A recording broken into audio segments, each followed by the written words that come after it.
Hello students, my name is Hitesh Kumar and I am from Landmark Classes and we will be studying trigonometry in this chapter for JEE Mains in Advanced. I have been supported by State Active Digital Team.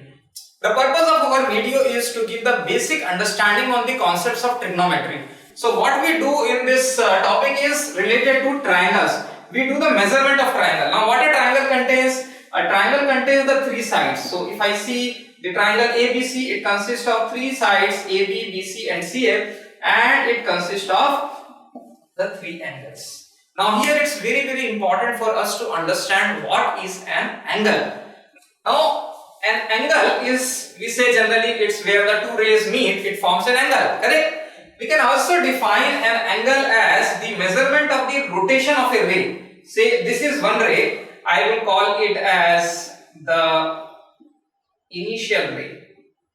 Now if I start the rotation of this ray in the anti-clockwise direction, so I am rotating it like this and my rotation say stops over here. So this ray I would call it as the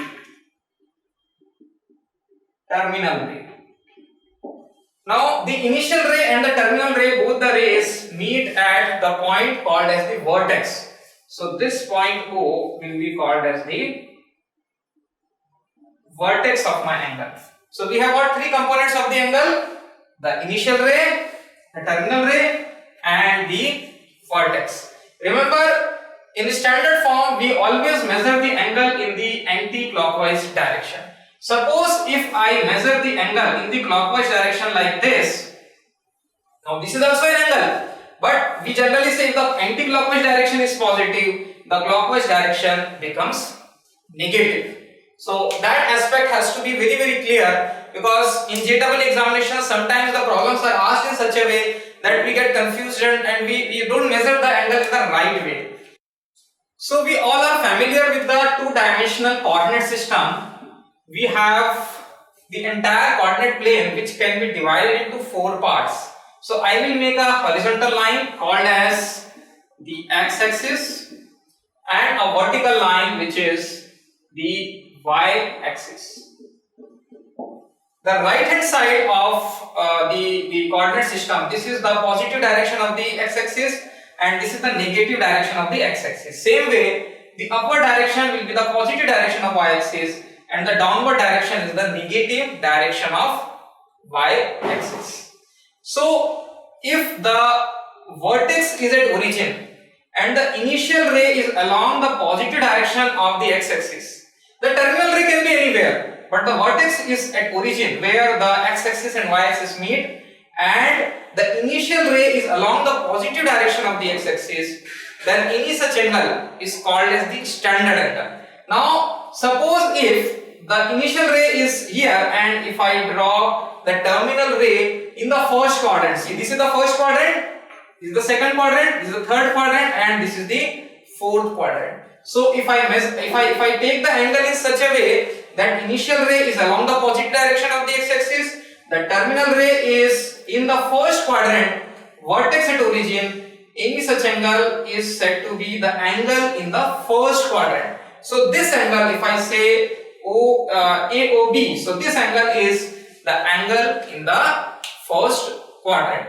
Now suppose if I take the initial ray as it is, but the terminal ray in the second quadrant, so if I take any rays, let us say OC, so that is in the second quadrant. Now here if I take the measurement in the same way in the anti-clockwise direction, so the angle AOC is said to be the angle in the second quadrant.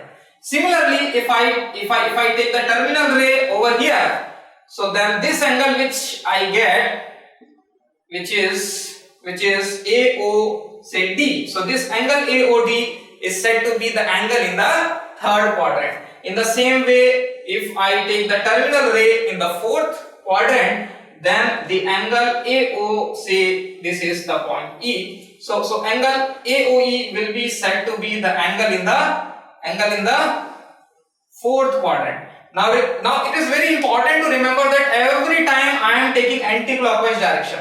Now remember that this is also an angle, but this angle is said to be the negative angle. Why negative? Because if I measure the angle like this, it would be in the clockwise direction. So make sure that whenever we are taking the measurement of the angle, it is always anti-clockwise direction. If it is measured in the clockwise direction, we have to take it as the negative angle. Now, like every physical quantity, we have to have some kind of a unit, some system of measurement has to be there. Now, when I say angle is the measurement of the rotation of a ray, then how much rotation? Like if we say measurement of length, if I say 5 centimeter, 5 centimeter means 5 times the standard unit of the length, which is centimeter. So when we say 5 centimeter length, it means a numerical value 5 multiplied by the unit, which is the centimeter. So the person who is understanding the 5 centimeter means he is very clear that it is 5 times 1 centimeter. In the same way, angle has to have some kind of unit or some way to measure the angle. That is very important. So there are two popular ways to do the measurement of the angle. The first one is the degree measure and the second one is the radian measure. So let us first understand how you measure the angle in degrees. Now students, you all know that the whole quadrant system, if I start going like this and if I keep going ahead like this and my completion of the ray is like this. So this ray, which I say is the initial ray, after the one complete rotation, the same ray becomes the terminal ray. So I get a complete circle, correct? Now if I divide the whole angle into 360 equal parts, like if I keep dividing it, if I divide it into 360 equal part, then each part would be said to be 1 degree. So 1 degree is basically 1 upon 360th of the entire rotation. Now let us talk about the radian measure. Let us consider a circle and say OA is the radius of the circle with the center O. And if I rotate this ray OA,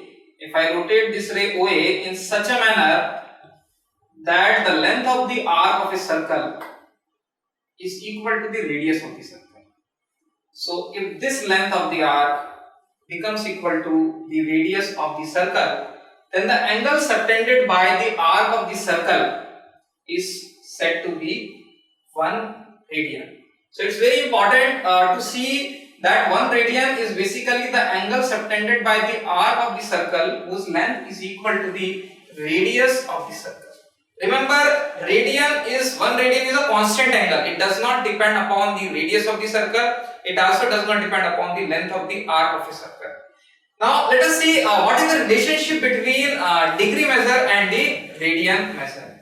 We know that the entire circle can be covered in 360 degree. Now 360 degree, when I say, it completes the whole circle, correct?